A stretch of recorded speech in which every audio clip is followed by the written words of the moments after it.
Eh bien salut à toi, c'est Sirmley et on se retrouve pour une nouvelle vidéo où je vais te donner des conseils pour commencer la course. Parce que dans mon avant-dernière vidéo, celle où je te donnais des conseils pour réussir à passer de 0 à 5 km, j'ai oublié une étape super importante qui est tout simplement les premières semaines où tu vas commencer à courir. Parce que c'est justement dans ces premières semaines de course que tu as le plus de chances d'arrêter la course. Et ça pour plusieurs raisons, que ce soit tout simplement par manque de motivation dû à un manque de résultats flagrants, comme une amélioration de ton cardio ou une amélioration de ton nombre de kilomètres que tu veux courir, ou encore que ce soit ton temps, ou encore du fait que tu n'arrives pas à trouver tout simplement de temps dans la semaine, dans ton emploi du temps, pour aller courir. Je sais qu'au début, ces questions, ça peut être vite chiant à régler. Et je parle d'expérience, parce que moi, quand j'ai commencé à courir il y a 5 mois, j'ai honnêtement galéré. Déjà, j'avais eu la merveilleuse idée de me lancer en plein mois de décembre, donc quand il fait super froid, et en plus de ça, la première fois que j'ai été courir, j'ai tout simplement été faire ça sur un coup de tête, qui fait que j'avais strictement aucune organisation, j'avais juste un vite fait plan en tête. Ce qui explique que pendant les 2 mois qui ont suivi, j'ai clairement eu envie d'arrêter la course. J'en ai parlé dans ma dernière vidéo justement. Et ça aurait pu être largement évité, ou tout du moins en partie, grâce aux conseils que je vais te donner.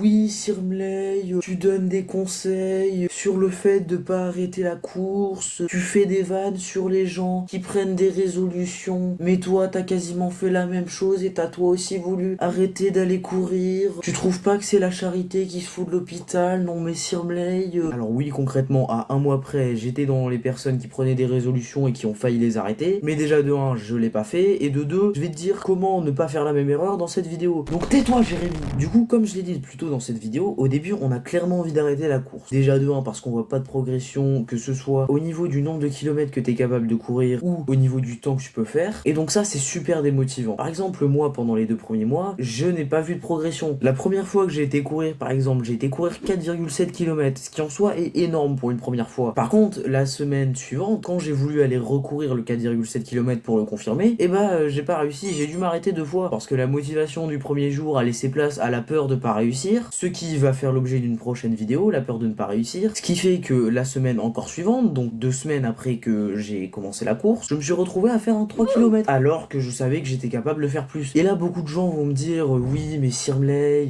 tu vois, l'important c'est pas forcément ça, c'est de progresser sur la durée. Au début tu peux te permettre des erreurs, et oui après coup c'est peut-être une réflexion que peut avoir une personne normale, mais en vrai je pense que toi, vu que tu commences la course, tu vas pas forcément avoir toutes ces idées directement, que ce soit d'augmenter ta vitesse, etc. Et donc moi, vu que j'avais absolument aucune idée de toutes ces alternatives qui existent pour courir, je me fixais tout simplement un objectif de courir soit sur une durée, soit sur un nombre de kilomètres, ce qui est, on va pas se mentir, vachement réducteur, parce que la course c'est pas uniquement ça, hein. Que ce soit le fractionné, la vitesse, t'as plein de moyens de t'entraîner à courir, tu peux varier les supports, ça j'en avais déjà parlé dans ma première vidéo sur la course. Mais donc vu que j'étais absolument pas au courant de ça, moi j'ai tout simplement commencé à courir en augmentant les kilomètres. Mais vu que j'y arrivais pas, je faisais plutôt du 4 km par-ci, 3 km, 2 km 5, ah là ça devient vraiment chaud, ah j'arrive à faire le 4 km 7 encore, ah non je redescends à 3, et ça a été ça pendant quasiment 2 mois, jusqu'à ce que je réussisse une première fois un 5 km, et à partir du moment où j'ai réussi le 5 km, j'ai continué de faire ça. Il y a eu une seule semaine où après mon 5 km, il y a environ 3 mois maintenant, où j'ai réussi à faire 7 km, mais c'est parce que je faisais des tours de terrain, donc du coup c'était pas fou, ça m'entraînait pas sur tout ce qui était le dénivelé, etc. Donc au final, après mon 5 et mon 7 km, je suis redescendu sur du 4, du 3,5, et c'est que il y a un mois et demi où j'ai vraiment commencé à beaucoup